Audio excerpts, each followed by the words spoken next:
My name is Richard McQueary. I was born in 1940. I grew up on the Williams Fork River up from Parshall. My father was a rancher. My grandfather was a rancher. And my family came into Grand County in 1861. They had the livery stable in Hot Sulphur Springs, and there were lots of them. I think in the 1860 or 1885 census, there were 27 McQuarries in the county. I think there were only 30 people in the whole county, so they definitely were predominant. But I grew up there, and I had my father had 5 sisters and a brother. And so I had lots of cousins, and we had big families and big family gatherings, and it was a great place to grow up. Great fun time to be a kid. We all had to work hard, but we made our own fun and just had a good time. So I don't know what parts of my life are the interesting parts. Well, what time did your day start when you were growing up?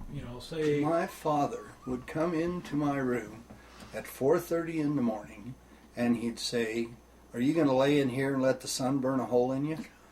And I'd say, "Dad, sun won't be up for another 3 hours."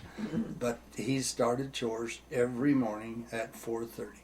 And from the time I was 7 years old, I went to chores, and we would come in from chores at 7 and go to school, come home in the evening and start chores again.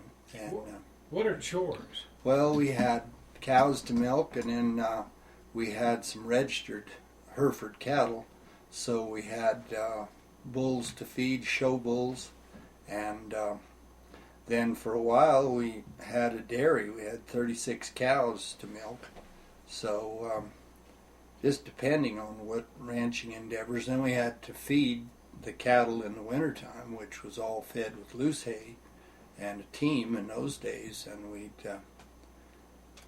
pitch the hay on the hay rack and go out and pitch it off and go back and get some more and pitch it off. And it was lots of hard work, but it was good fun too. And then we kind of, I had a cousin named Ed Pickering that was 8 months older than I, and we both had 2 sisters, so we kind of grew up as brothers, and we got into a lot of various mischief when we were growing up. We were always doing something. Did you have indoor plumbing? No, we had an outdoor toilet, so you really practiced bladder control in the wintertime. And you waited until you couldn't wait anymore, and then you spring up and run outside. In the wintertime, we were always proud of the fact we never put any clothes on. We just roar out in the snow. And but you didn't linger. It was the thing that you hurried through and got back. But we didn't have water. We had a well with a pump on the porch, and my father put a 50-gallon barrel beside the cook stove with a pipe coil ran through the heat box, and would heat the water, so we had 50 gallons of hot water, and we'd take a bath in the wash tub.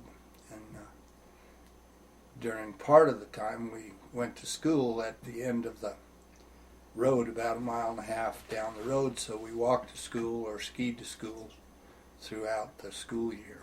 But then when I got older, we went on the bus to Kremling to high school.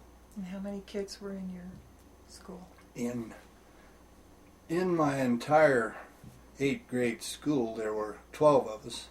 We didn't have a 5th grader. We were going to place an ad in the paper and see if we could get a 5th grader, but and I always said that I was valedictorian of the 8th grade class because the other 2 kids were dumber than I was, so it was but we had a lot of fun, and we were always doing things. We used to sneak up behind the trucks when they dropped their kids off and tie our sled on the back, and then we'd get on, and when they drove off, we'd be riding on the back on our sled, unless they saw us in the rearview mirror, and then they'd stop and give us a cussing. And untie our sled, and if they didn't stop, eventually we'd roll off and walk back to school and hope they found our sled when they got home. One time. Tell me about the Taussig kids. Oh, well, that's, yeah. As tough as our life was, in the generation before, the Taussigs had a ranch up at Ute Park where the Henderson mine is now. And the three boys, Bill and Jim and Jack, Bill was just over 7. I think he wasn't quite 8. And Jim was 6 or 6.5, and Jack was almost 6, so he went to school too. And the three of them Bill drove the team to the school about 3 miles down the road. And then as soon as they left school to come home, the team would run off every night because they knew where the barn was, and these little kids, they're holding on to the sled and trying to hold on to the team. But the horses would run away and go just as fast as they could go home.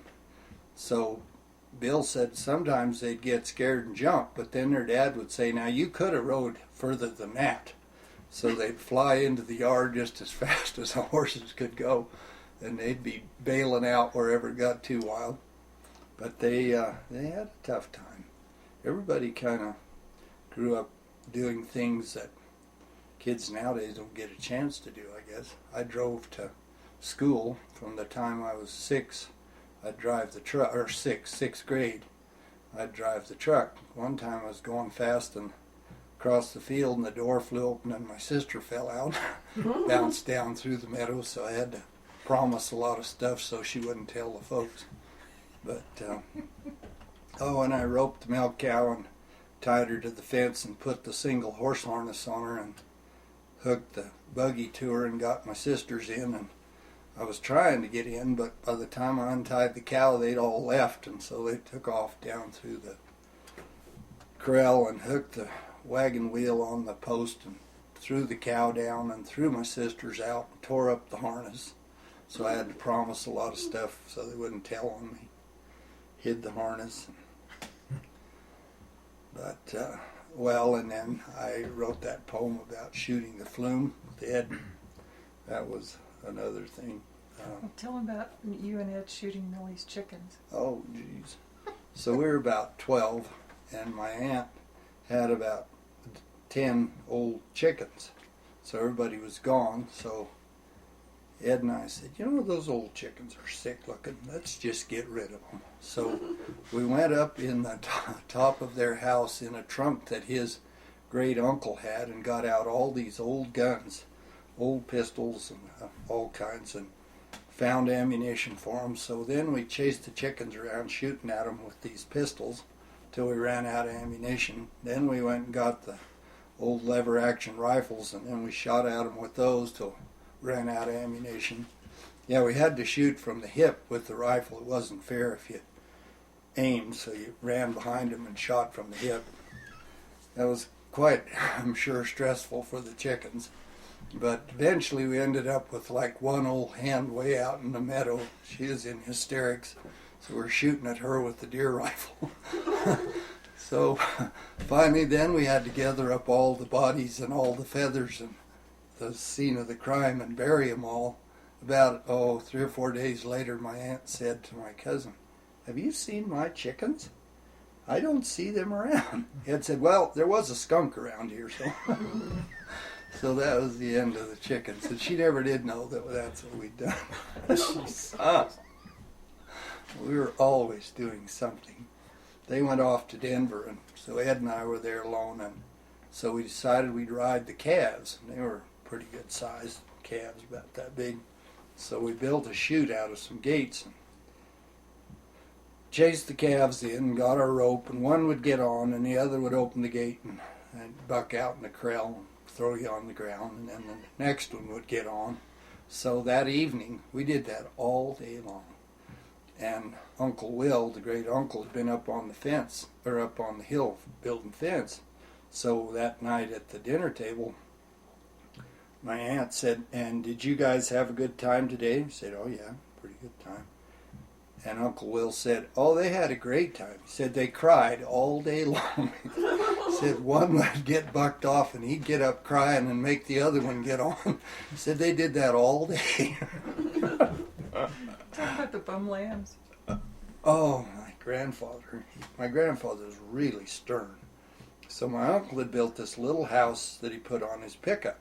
But he'd taken it off and it was sitting up on the hill, so Ed and I got my grandfather's bum lambs, which were raised on a bottle, and they're pretty good size by that time. So we herded them into this little house, and we were playing rodeo. And one would get in the house, get on, and then the other one would announce, "Coming out on the bull, so-and-so," and you open the door, and out you'd come, you see. So Ed's inside yelling, "Let me out, let me out." I look down the hill, and here comes Grandpa with the fan belt. And so I wasn't sure what to do. And so he's getting closer, and Ed's yelling. So finally I just opened the door, let Ed out. He came shooting out. Grandpa just snatched him off that lamb and laid into him with the fan belt. And then I just stood and took mine because I knew I didn't dare run. Well, he really got tuned. So we didn't do that anymore. But we were always doing something. How far away did Ed live from you? About 5 miles. Yeah. So you got together frequently then? Quite a lot, yeah. And we'd either wanted to stay at the other's house, and Well, tell them about climbing out the window to meet Ed. oh yeah. Then when we were, I suppose, 13 or so, we decided we'd have midnight adventures.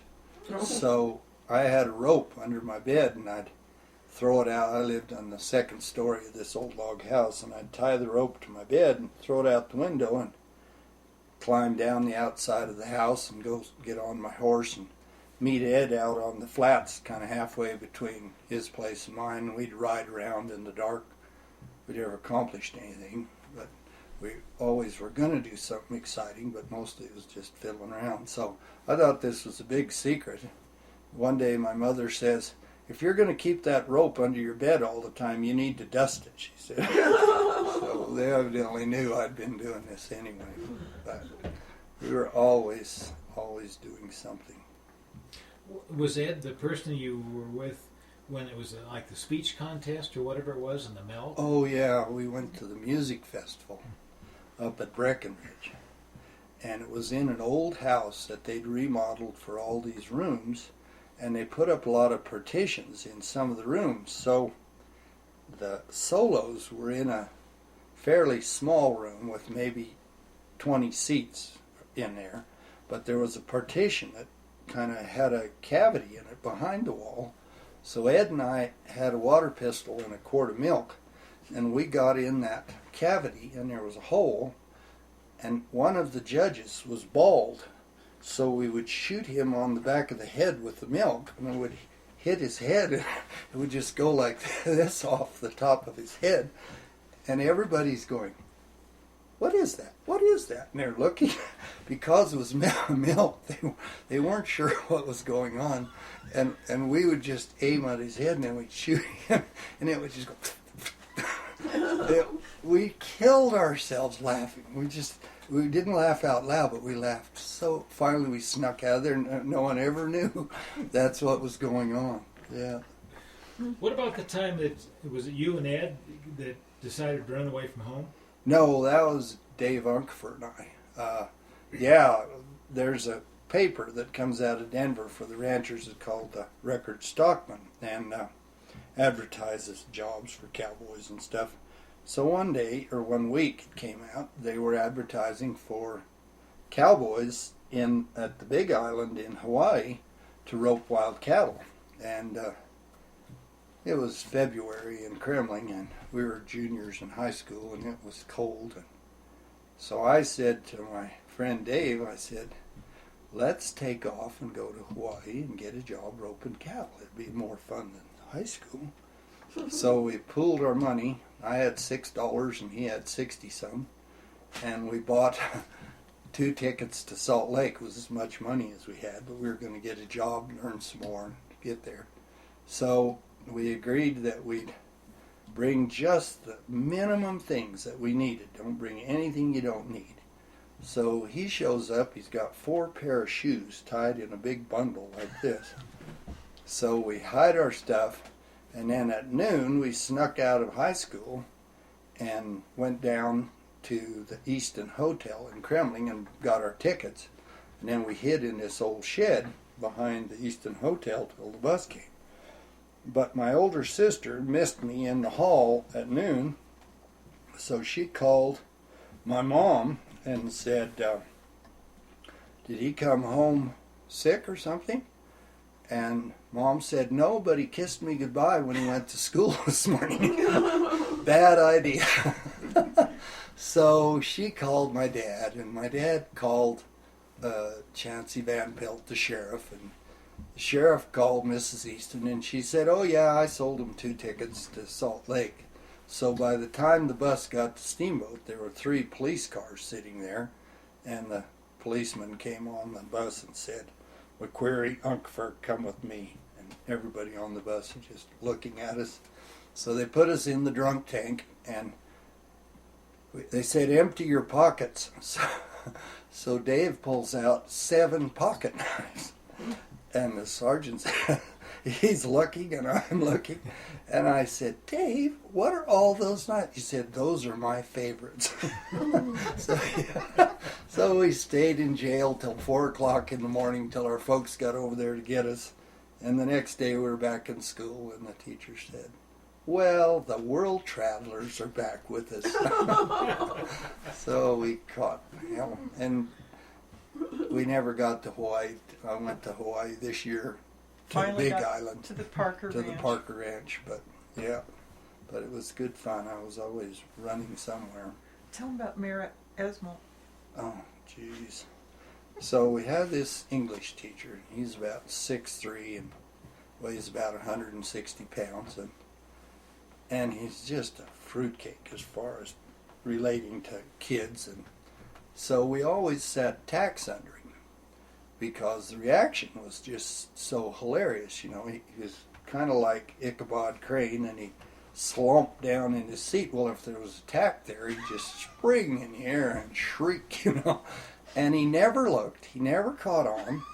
And then he'd storm down to the principal and tell him, and he'd come back, and chances are while he was gone we sat another tack, and then he'd fall down on that one. So this went on and on. So one day he came in and he had a whole box of candy, and he said, now we're going to just start over, we're going to stop all this foolishness, we're going to start from scratch and just get on with it. Well, he forgot to tell us because we had already set the tack. And he went over and plopped down on the tack, leaped in the air, stormed out. Well, while he was gone, we got up and passed out the candy because we thought he probably wasn't going to be in the mood to share when he got back. Oh, he just hated us. Yeah, we weren't very good. Tell them about you and Ed in the teacher's lounge. Oh, and we found this air tunnel under the high school. Ran the full length of the high school. It was about 4 foot square, and if you duck walked, you could go all the way under the high school, and it came up behind the screen in the teacher's lounge. So we took comic books and little stools, and we'd disappear. You had to go up the wall at the shop and move this one thing, and you could get in the tunnel. So we'd go sit behind the screen in the teacher's lounge and listen to all the teachers' stuff they told each other. And we caught the music teacher messing around with the coach messing around with the music teacher's wife one day, and they'd come in, and Esmel, the English teacher, he had all this trick questions he was going to ask us. Well, he was telling the other teachers, so we wrote it all down. We're the only ones that got 100 on the test. Oh, he just hated us so badly. That was really not fair. And then we tied up Rosemary Gearing and tied her to her desk and gagged her and slid her in the closet. And so when the teacher's calling roll, he said, Rosemary, Rosemary, went over and opened the door, and there she sits in her desk. But she thought it was funny too, so yeah. No, we got away with a lot of stuff you'd never get away with nowadays. Well, tell them about the senior class trip. Oh, jeez. Well, first, there were 16 boys and 9 girls in the senior class, and I was the senior class president. What year was that? We graduated in 1958. So the first thing, you have to have class colors the senior year, and you have to have a class motto. And so the 9 girls tried to be kind of normal, but the boys could outvote them all the time. So our class colors were Army green and flesh, and our class motto was "Who gives a rip?" And so Dick Browning, who was actually a descendant of Elizabeth Barrett Browning, he wrote our class poem, which incorporated the motto, and I don't remember, but the last part was, "So on through life we'll sail our ship with the old class motto, who gives a rip?" And so the girls would just be in tears because everything they tried to organize, we just voted down. So we raised about $4,000 for our senior trip. So we had a big meeting, and someone made the motion that the boys take, I think we had 4,300, the boys take 4,000 and go to Seattle to the Space Needle, and the girls take the 300 and go to Granby. Well, the administration stepped in and stopped that, but the girls would just be in tears. They're so frustrated. So we finally did all go to Colorado Springs, but it was not a fun time for the girls.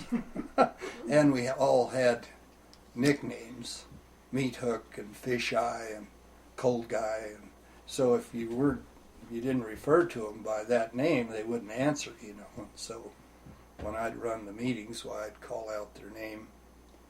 "Fish Eye, what do you have to say?" You know. They'd be looking around to see who that was, but we all knew. What was your nickname? I don't remember that. I can't remember. It was Mr. probably- President? Yeah, Mr. President, yeah.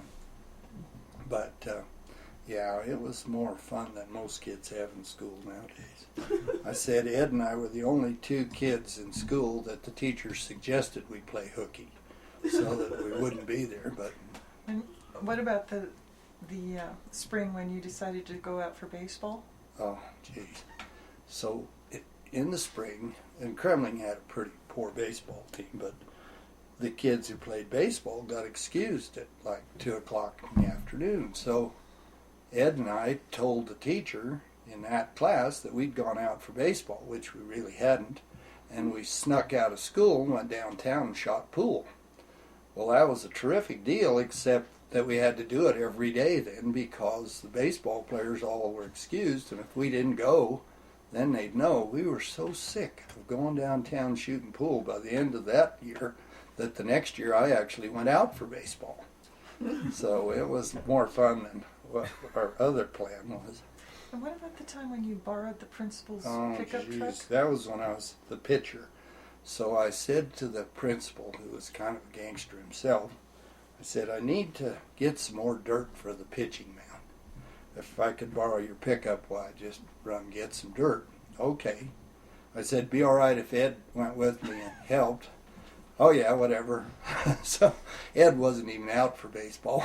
And then we took this other kid, Steve LaRue, who was this straight-laced best kid in school. So we get in this old pickup and we roar off out of Kremling. Oh yeah. And there's a place called Idiot Hill, which is really steep, and we tried to take his pickup up there, well, it wouldn't go.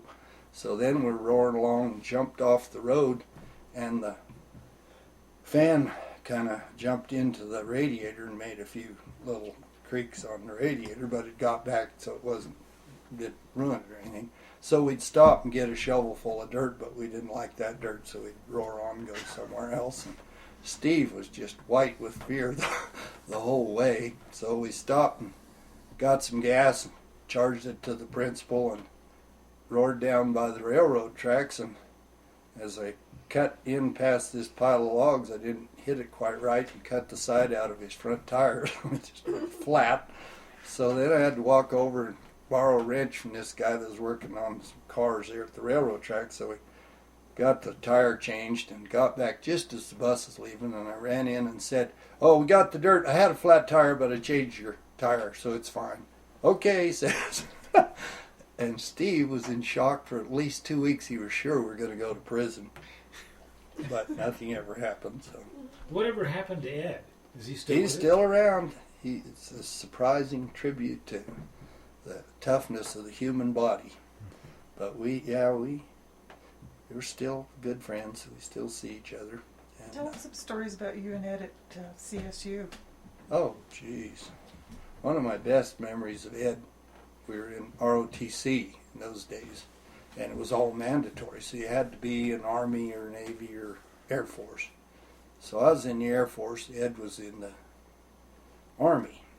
And so you had to wear your uniform. I've forgotten 2 days a week or whatever.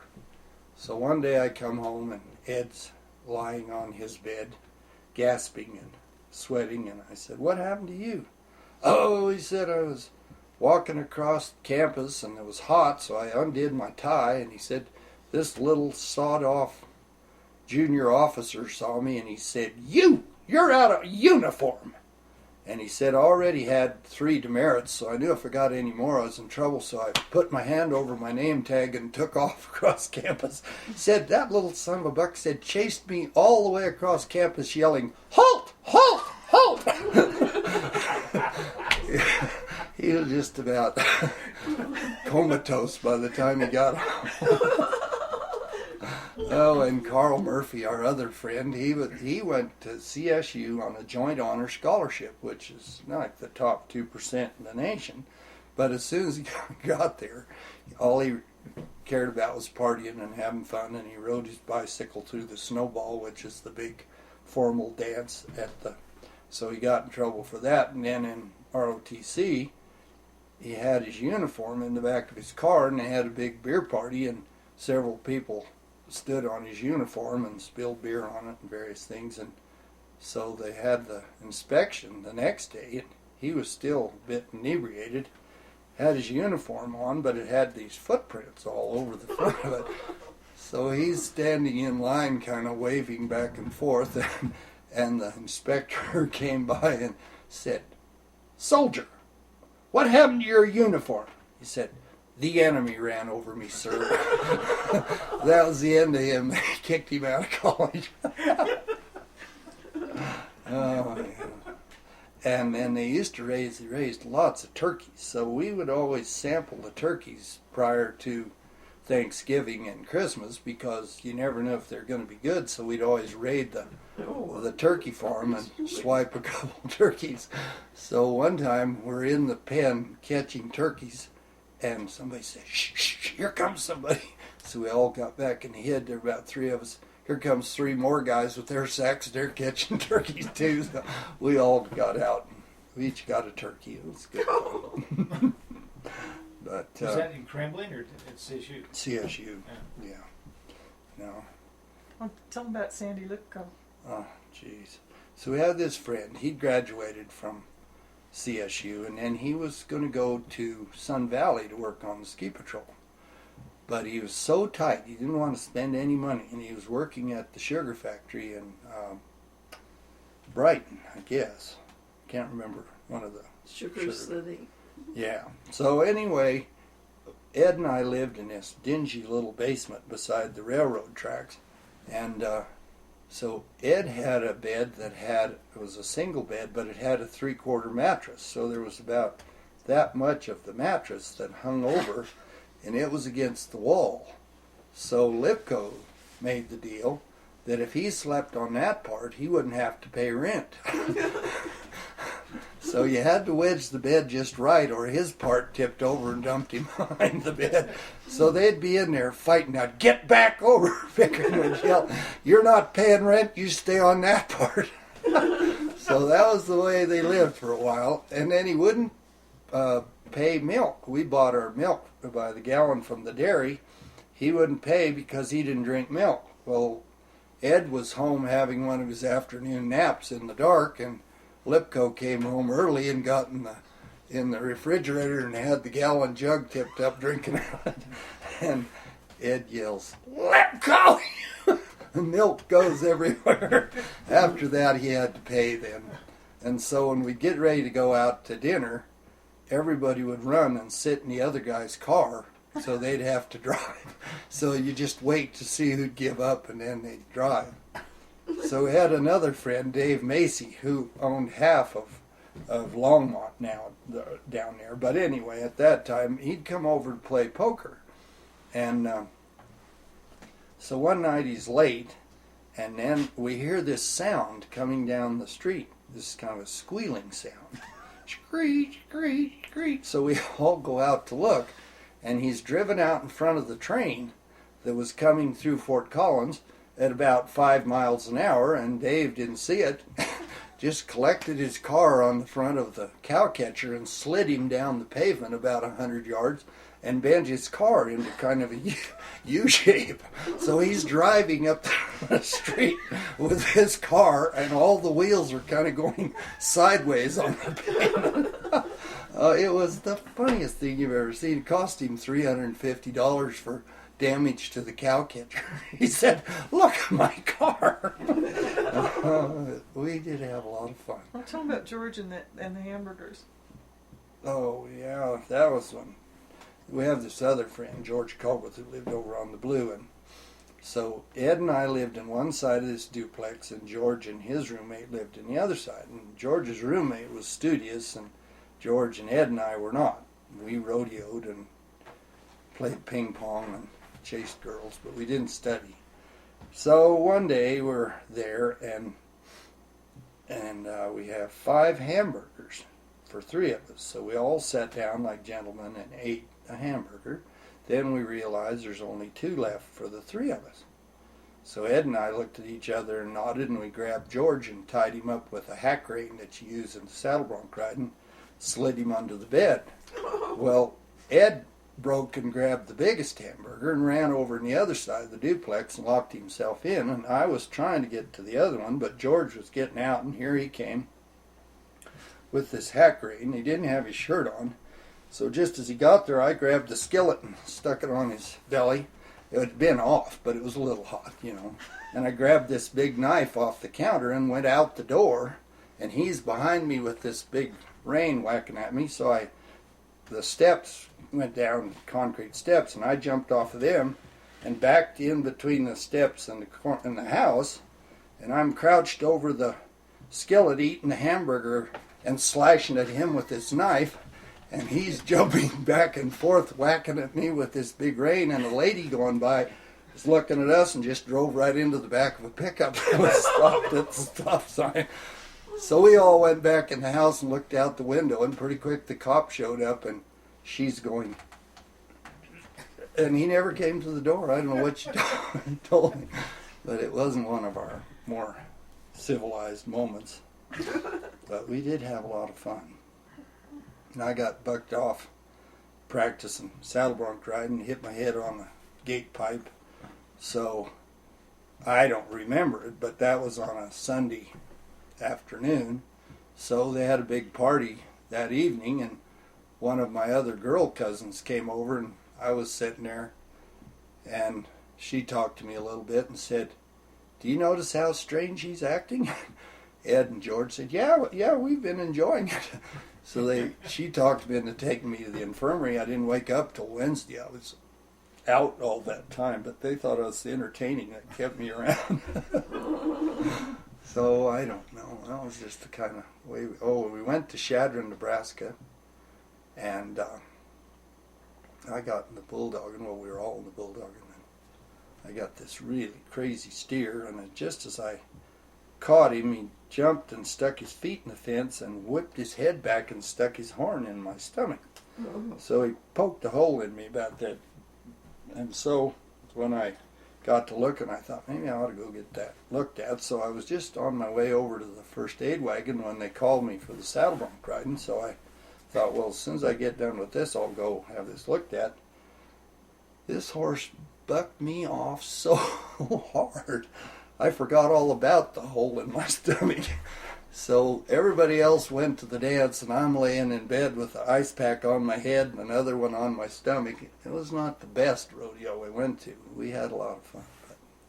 Well, tell them about the rodeo where you're walking by and the girls are all... Oh, that was when I was in the Marine Corps. I was rodeoing, and I went down to North Hollywood. They had rodeos at night down there, and so there was a girls' school right near there that had their own bleacher, like a girls' college. So I rode this saddle bronc, who was kind of crazy, and got down to the bottom of the arena. He crashed into the fence and kind of slammed me up on the fence, and I got off. So I walked back up to the other end, and 2 or 3 girls waved and yelled, and I thought, well, that must have looked pretty good. So I kind of straightened up, and I got my saddle, and I'm walking back past them, and they're all waving and yelling. I thought, wow, that must have really been good. I got up to where my friends were, and my friend said, I don't want to spoil your act, but your pants are torn and your underwear's hanging down the back of your leg. And my shap buckle had just ripped a strip right out of the rear of my pants and my underwear. There's this long white string hanging down. I knew it was too good to be true. So, yeah, those were kind of... Did you have any successful rides while you were rotoring? Oh, yeah. Yeah, I won quite a bit of money sometimes. I won one RCA rodeo up at Saratoga, Wyoming. I won the bulldogging up there. And I won, several bareback ridings and some saddle broncs. And I roped pretty good, so I won several ropings. Well, we've seen your roping ability and teaching ability, and it's very good. Well, you sort of just grow up with it, I roped the chickens and the dog and my sisters and everything that went by when I was little. Yeah. We roped the neighbors' cows. My sister and I would go up on the hill, and the neighbors' yearlings would always come into our pasture, so if they were in our place, we figured it was fair game. So I'd rope them by the head, and she'd rope them by the heels, and then she'd hold them, and I'd take my rope off and put my bull riding rope on them, and then she'd let go of their heels, and they'd jump off, and I'd ride them out across the sagebrush till they bucked me off, and she'd bring the horses, and then we'd go get another, and we'd do that all day long. So, yeah, it was good fun. But we just kind of made our entertainment. I understand that at a point in time in your college career that you decided you didn't know what you really wanted to do, so you left and you took a trip. Yeah, I took off in, 3 days after John Kennedy was shot. I left Kremlin and went to California, and then from there I flew to Hawaii and got on a ship and went down through the Pacific to, I went to Fiji first and then New Zealand. Spent 6 weeks traveling around in New Zealand. I played the guitar quite a bit, so I was playing in pubs and things like that. Then I went on to Australia, and another kid that I'd met on the ship and I went down to the Snowy Mountain Project, which was a big irrigation project that they were digging these tunnels through the Snowy Mountains. So I worked in the tunnel down there for, I think, 4 weeks.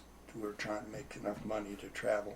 Then I hitchhiked up all the way up to Cairns. Tell me about what you had to do in the tunnel. Well, over here, there's all these regulations about working underground. There's the union, I suppose. So we go down to apply, and the guy says, would you want to work on the jumbo? I said, sure. He said, you ever worked on the jumbo before? I said, oh yeah, back home. Well, I had no idea what jumbo was, but I thought, I can figure it out. So turns out that the tunnel crew, the face people that blow the rock and make the tunnel, when they get to fault rock where it's not stable, they pour a 4-foot curb on each side of the tunnel, and this tunnel was 30 feet wide and 22 feet high. So it was a pretty big tunnel. And then they put in these 6-inch curved I-beams all through where the fault rock is, and they bolt them. They put in a 4x6 beam with an eye bolt under it, and they tighten that all up, and it makes a web that holds this fault rock, and then they go on with the tunneling. Well, the jumbo is this big frame that rolls down the tracks, and it's got a platform that's about, I'd say 15 feet high, and then our job was to loosen these eye bolts, take a sledgehammer and knock the wooden beams out from under the fault rock, and then put the eye bolts back in, and then they roll these big curved forms down there in sections, lock them all together, and put a plywood gasket on each end, and they come with concrete, and you climb through a little hole in the form and hang on these eye bolts, and they pump the concrete in over the top of you, and you climb up and run these vibrators. Well, it's just pitch black. We were 5.5 miles back in the tunnel. The first part is when you knock those beams out, the rock wants to fall. The reason there was a vacancy on the jumbo crew was some German guy got hit in the head with an 18-pound rock, and so he was no longer around there. So you hit the beam, and then you step back under the 6-inch I-beam and hoped it deflected the rock away from you. So when you got it all done, then you put on your rain suit and climb through this little hole, and there's no light. You had to hold on to the eye bolts and slide down on the form till you could get your feet, and then you'd hold on to one and stand on the other, and they'd pump the concrete in over the top, and it'd slide down. Well, the rocks would fall, and then you'd feel them coming kind of down through the wet concrete, so you'd have to move over and let the rocks go by, and this big pumps just thump, thump, thump, so you couldn't hear anything. So as the seep line got higher, they would come up and close these little windows till you got right up on top, and then they got you out. Well, if it was a long pour, there might be 4 guys on each side working, and so one time they came up to shut the windows, and here's this guy's hands in the window. So they get a light up there to see, and he's fallen off the eye bolt, and the concrete's right there to his chin, and he's just like this. His eyes are about this big, and so they shut everything down, but the vibrators hanging right beside him, so it just vibrated him in. It took us almost 2 hours to dig him out. We never saw him again. He was gone right after that. So I worked one rotation. You worked, I think you worked 8 days and got 2 days and worked 8 days. So I did like almost 4 weeks. And then I had enough money. I left and got out of there because they had a fairly high accident rate. Most of the people were migrants who didn't speak English, and you didn't know what anybody was saying. I said if they yelled, I ducked. I didn't know if it was tea time or what they were saying. But it was an interesting job. Then I picked tobacco, and I picked grapes, and stacked cement bags in Darwin. But I played the guitar a lot. And then I teamed up with a kid from Tasmania, and we toured all over Australia playing guitars then. And we had a great time. It was just so much fun.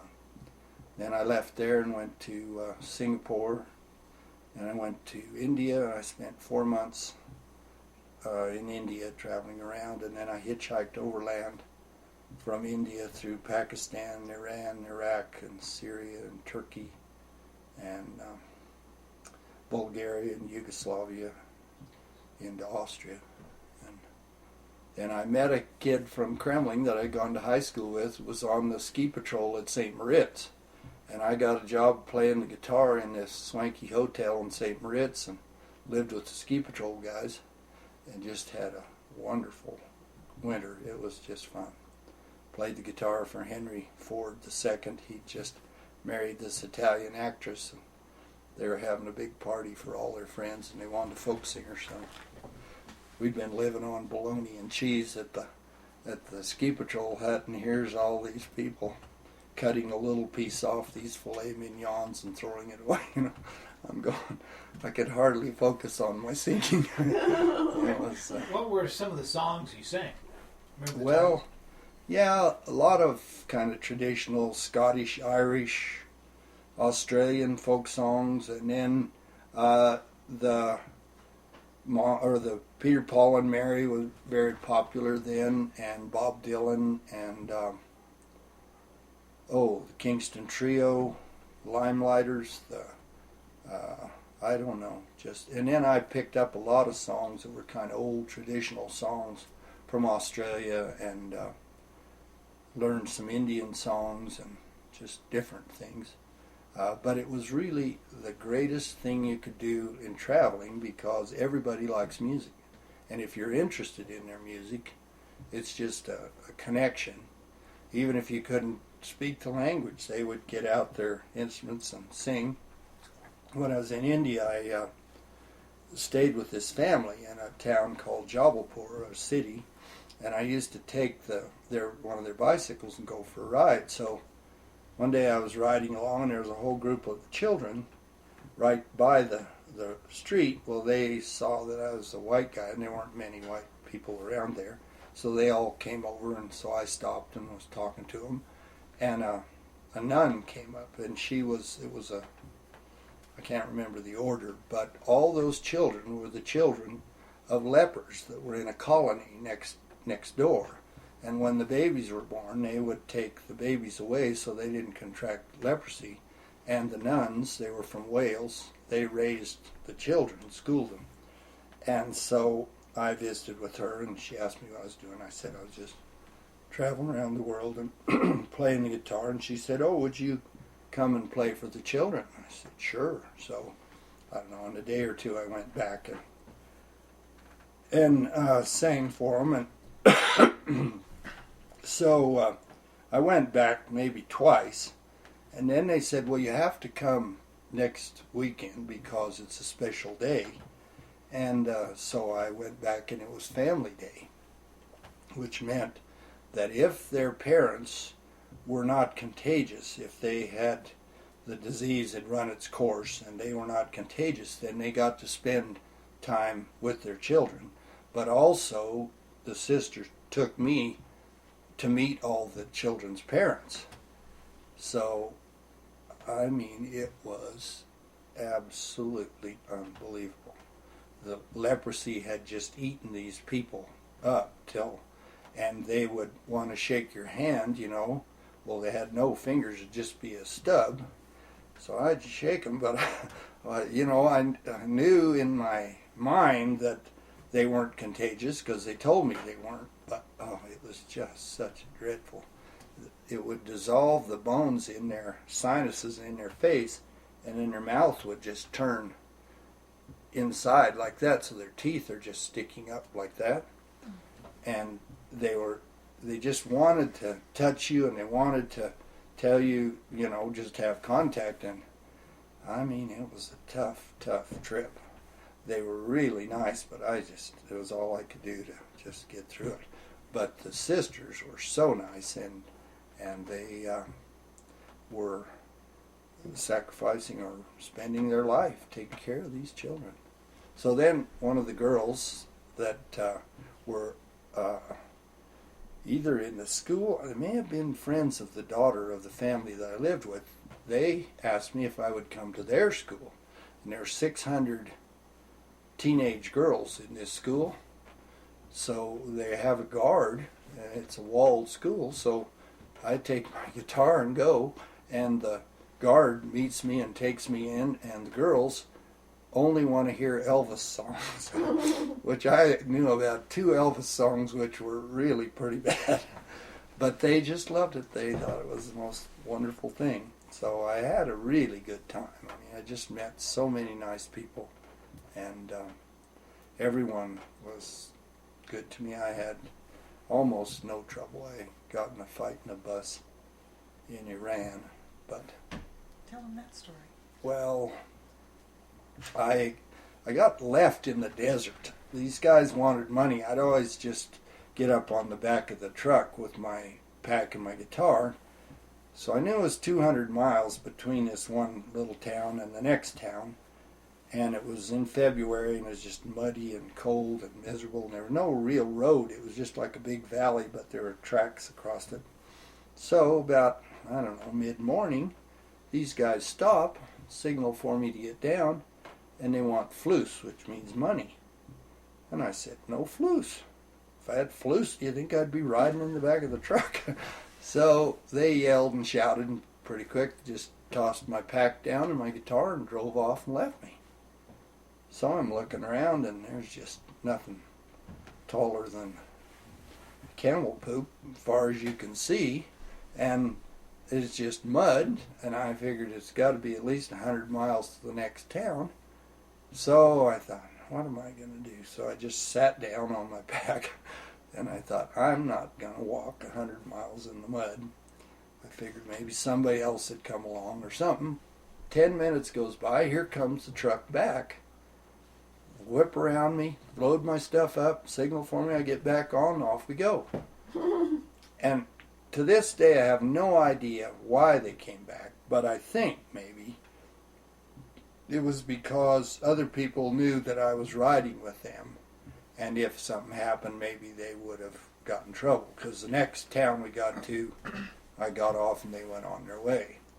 But about a day later, I was still kind of frosted about the way I was being treated a little bit.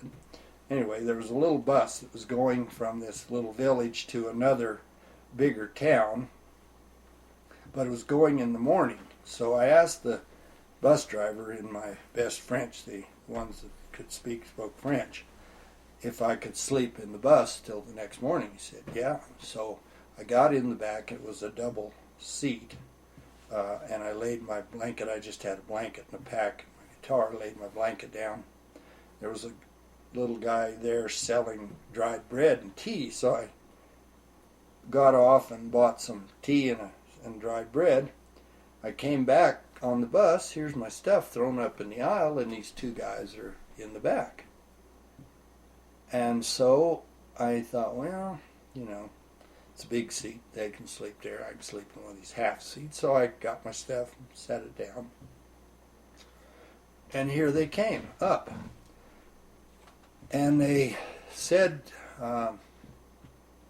they could speak some English. And it turned out they were, it was Ramadan, which is a strange time in the Muslim world where they fast all day and then they can drink and eat from sundown till sunup, then they have to fast. So these guys had been drinking, and they were teachers from Algeria that had come back, I guess, to wherever they were here. But anyway, so they said to me, what are you doing here? And I said, I'm just traveling. And they said, what do you want here? I said, nothing. I had USA written on my pack because it helped in Australia when you're hitchhiking. He said, you're American. I said, yeah. He said, you love the Jews. I said, yep. Jeez, they just freaked. So I just punched this one just as hard as I could hit him. And he kind of went over the seat on the back of his head, and the other one whips out his knife, and I jerk my blanket up, and I am so glad to be in a confrontation where I didn't have to bite my tongue and put up with stuff. And so I just started, and I'm saying all this terrible stuff I'm going to do to him, and he's waving his knife, and I'm saying, come on, you. So we do that for a little bit, but his friend starts groaning, so he gets him up and takes him to the back, and they sit back there and shake their fists, and I shake my fist, and we all lay down, but I don't go to sleep because I'm pretty sure they're going to come cut my throat. And they went off to sleep, and about 4 in the morning, they just were out of there, and they didn't go on the bus, and I never saw them again. But in the whole 2 years, that's the only confrontation. And I thought afterwards how stupid it was, because if I had gotten knifed, I didn't even know the word for doctor, and I didn't know where I would have gone. But at the time, it was just, I was kind of, well, example, I was waiting to get a ride, and here's a bunch of people standing around, and there's a little puppy there. And this little kid is kicking this puppy. So I say to the little boy, no, don't kick the puppy. He just looks at me and kicks the puppy. And I say, no, that's not good. Don't kick the puppy. And he just kicks the puppy. And I don't take a hold of him, but I've just kind of gotten a little closer to him. And I look around and I realize every guy there is just watching me. And I go, oops, sorry, doggy. You should have been born somewhere else. Because I knew that if I'd have taken hold of that little kid, I'd have been in trouble. Because they were just watching me like, are you going to touch our child, you know? But that kind of stuff just sort of rankled me. So I guess the shouting and yelling was good for the release of that. But I never had any other troubles. What country was that confrontation in? In Iran. Yeah. But, and I was in Baghdad, and I'd gotten a ride with two Army officers, and they spoke pretty good English, and so I had told them that I'd grown up on a ranch in Colorado, and they said, oh, you have to come out to the edge of the city where the Bedouins come in and camp. And so they took me out there, and there were a whole group of desert people there, and they had like, I don't know how many horses, but there were probably 50 guys on horses riding around there. So these guys were talking to some of these fellows and kind of interpreting for me. And so the fellow says, would you like to come to the camp for dinner tonight? So I say to the Army officer, would that be appropriate? Would that be? Oh yeah, he said, it would be great. He said, I just need to tell you that as the guest of honor, you get served eye of the camel. I went, oops. I said, what does that involve? Well, he said, they just boil the eye of the camel, and that's the kind of honored dish. He said, it's about as big as an orange. And I went, well, I do have to write some letters at the youth hostel. I was just afraid that I would embarrass myself, because if it had been a sheep eye, you could kind of swallow it. But what are you going to do with an eyeball as big as an orange? So I didn't go. I would have liked to go on and seen what was going on, but I was just pretty sure I couldn't get by the eye of the camel. So, but they had some beautiful horses, and they were great. The next morning when I was leaving, I see them going out on the desert. All right. So where did you get through Europe and then back to the United States? You come fly back, or you both? Yeah, no, I came. I was in Mallorca, and I met a political science teacher from Yale, and I worked for him. He was writing a book, and so I was typing his manuscript, which I said that's probably the most expensive per word book ever typed, because I could type about 20 words a minute, But anyway, so then after he finished his book, and we'd gone to a big wedding, his assistant got married in Orléans in France, and then he was going back to the States, so we went to Paris, and I dropped him off, and then I shipped his car, and then I took the train to Belgium and got on a charter flight, flew to Toronto, and then took the bus back to Denver up to Kremlin. So, yeah.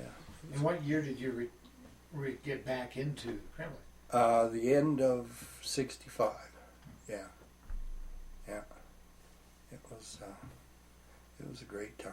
I might never have come home if I would eventually, but I probably would have stayed another year if I hadn't met that professor. He harped on me about going back to college, and it was a good idea. When I came back, I was a lot more focused, and I actually studied and graduated.